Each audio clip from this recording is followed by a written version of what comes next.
हाथरस मामले पर सूबे की पुलिस और हाथरस प्रशासन की मुश्किलें बढ़ सकती हैं, क्योंकि रात के अंधेरे में पीड़िता का अंतिम संस्कार करने को लेकर इलाहाबाद हाईकोर्ट ने नाराजगी जाहिर की है। इस बीच सीबीआई ने हाथरस कांड की जांच शुरू कर दी है और सबूत खंगाले जा रहे हैं।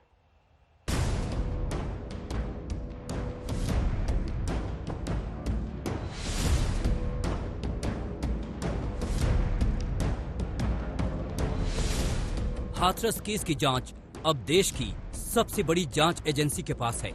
सीबीआई की टीम ने केस से जुड़े जरूरी दस्तावेज जुटा लिए हैं। चंदपा थाने से सारे कागजात ले लिए हैं।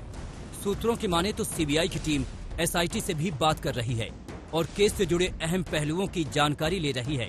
जल्द ही जांच टीम क्राइम सीन का मुआयना भी कर सकती है। उम्मीद है कि अब दूध का दूध और पानी का पानी हो जाएगा। मिलवे गयो है या ना गयो, कोई बात होती या ना होती, क्यों कि हमें ना हमने देखो और ना हमें पता हो बात के बारे में। आप रामू की माँ हैं? रामू की माँ है और हम रामू की कह सकते हैं कि रामू माँ हो। खिलर पे हो रामू मारो। 7 बजे गए हो, 12 बजे घर आए हो। और जितनी नाम बढ़ाए और उन्नी बढ़ाए जो दलील कहते बेगाई का तिन्ने हमने जितना आरोप लगाया बालक ने झूठो साची। ये तो आरोप है। अब हम तो जा चीज में कुछ ना कह रहे, हम तो ये कह रहे हैं सरकार से कि हमें तो न्याय चाहिए, हमें तो न्याय चाहिए। सरकार से हमारी यही उम्मीद है। हम इससे ज्यादा और कुछ बोलने के लिए तैयार नहीं है। हमारी तो बेटी भी चली गई और हमें तो क्या कहते हैं न कोई अभी न्याय मिलो और हमारे ऊपर ही ये आरोप लगाए जा रहे हैं। सीबीआई और एसआईटी जांच के बीच सोमवार को पीड़ित परिवार ने इलाहाबाद हाईकोर्ट की लखनऊ बेंच को अपना दर्द सुनाया। कहा आखिरी बार बेटी का चेहरा भी नहीं देखने दिया। पीड़ित परिवार के इस शिकायत पर अदालत ने वहीं खड़े एडीजी लॉ एंड ऑर्डर से पूछ लिया कि उनकी बेटी के साथ अगर ऐसा कुछ होता तो भी वो वैसा ही करते। राज कह रहा है कि वहां पर बहुत ज्यादा गैदरिंग थी, जबकि ऐसा नहीं था। हार्डली 50 से 60% थे। जब नाइट में अंतिम संस्कार किया गया, जो रिलेटिव्स थे उनके गांव के कुछ लोग थे, जबकि वहां पुलिस फोर्स बहुत ज्यादा थी, करीब 200 से 300 की संख्या थी। तो लॉ एंड ऑर्डर तो बिगड़ ही नहीं सकता था। पुलिस के पास आम से अपने तरीके, अपना मेथड है, वैसे वो वर्क करती, लेकिन एटलीस्ट उस बेटी को सुबह 5 बजे तक उनको अंतिम संस्कार नहीं किया जाता, परिवार को दिखाया जाता। रात के अंधेरे में पीड़िता का अंतिम संस्कार करने को लेकर हाईकोर्ट ने सूबे के आला अधिकारियों और हाथरस प्रशासन पर कड़ी नाराजगी जाहिर की। अब अदालत ने 2 नवंबर की तारीख तय की है, जब पीड़ित परिवार के आरोपों पर बहस होगी। पीड़ित पक्ष के परिवार के सारे लोग कोर्ट में हाजिर हुए थे। कोर्ट ने उनसे पूछताछ किया है।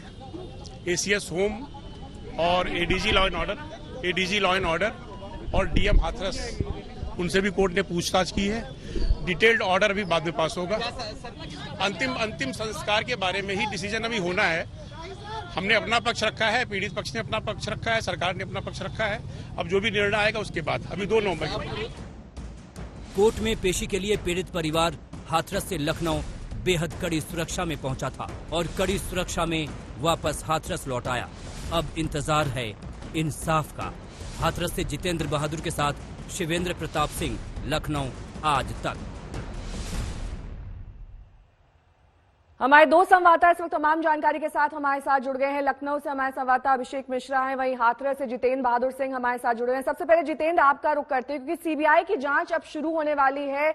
नए सिरे से ये जांच की जाएगी या फिर जो कोर्ट ने इस पूरे मामले में संज्ञान लिया है, पुलिस की भूमिका को लेकर जो सवाल उठाए हैं, उन तमाम बातों को भी ध्यान में रखा जाएगा? और साथ ही एसआईटी की जो इन्वेस्टिगेटिव रिपोर्ट आएगी, क्या उससे भी कुछ पॉइंट्स लिए जाएंगे या फिर ये पूरी की पूरी इन्वेस्टिगेशन इन सब बातों से अलग होगी?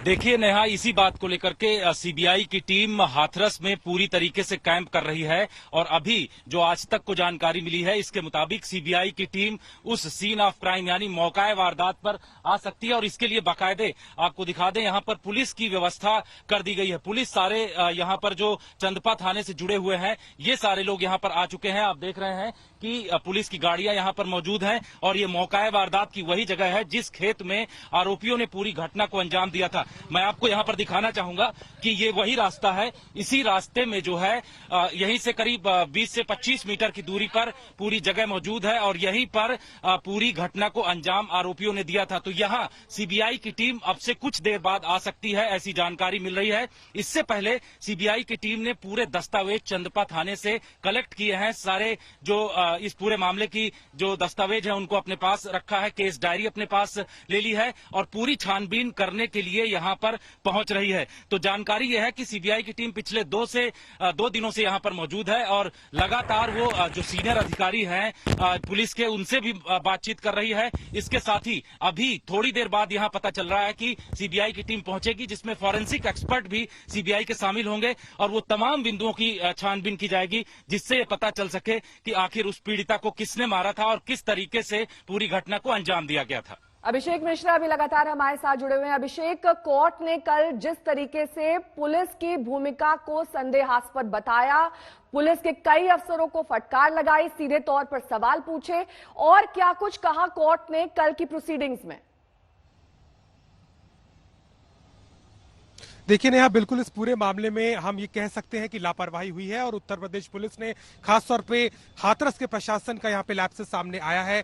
कल जब पीड़ित परिवार ने अपनी बात वहां सामने रखी थी तो बताया कि किस तरीके से अंतिम संस्कार की उन्हें अलाउ नहीं किया गया, उन्हें बॉडी के पास नहीं, शक्ल तक नहीं दिखाई गई और तमाम तरह की बातें सामने आई। कोर्ट ने इसका कड़ा संज्ञान लिया है, कई दिशा निर्देश भी दिए हैं। एक महत्वपूर्ण पहलू यह है कि कोर्ट ने राज्य सरकार से बात कही है कि ऐसे मामलों में अंतिम संस्कार किस तरीके से किया जाए आगे, उसको लेकर के दिशा निर्देश बनाइए और उसको लेकर के एडिशनल गृह सचिव को भी तलब किया गया और उन्होंने आश्वासन दिया है कि इसकी रिपोर्ट वो हाईकोर्ट में दायर करेंगे। लेकिन सवाल यही है कि जिस तरीके की हैंडलिंग यहाँ पे हुई और हाथरस के डीएम की जिस तरीके से लापरवाही इस पूरे केस में आई है, उसको लेकर के अभी कोई एक्शन नहीं हुआ है और परिवार का भी यही बार बार कह रहा है कि उसे लगता है कि वो यहाँ पे सुरक्षित नहीं है। सुरक्षा को लेकर के भी बार बार उन्हें सवाल उठाए, तो इस बात को भी कोर्ट सुनिश्चित कराएगा कि जब तक ये ट्रायल चलता है और आगे तक इसको सुरक्षित घेरे में परिवार को रखा जाए और तमाम चीजों पर कोई भी लापरवाही ना हो, इस बात को लेकर के फटकार लगाई है। लेकिन अब देखना होगा कि जब सीबीआई की जांच भी आगे बढ़ेगी और साथ ही साथ 2 नवंबर को जब सरकार अपना पक्ष कोर्ट हाईकोर्ट में रखेगी, तब क्या कुछ चीजें और निकल कर आएंगी और कोर्ट किस तरीके से पीड़ित परिवार को इसमें सुरक्षा दिलाएगी और क्या कुछ और इसके साथ में दिशा निर्देश जारी करती है। बहुत बहुत शुक्रिया इस तमाम जानकारी के लिए आपका। जितेंद्र बहादुर सिंह भी लगातार हमारे साथ जुड़े हुए थे हाथरस से, आपका भी बहुत बहुत शुक्रिया।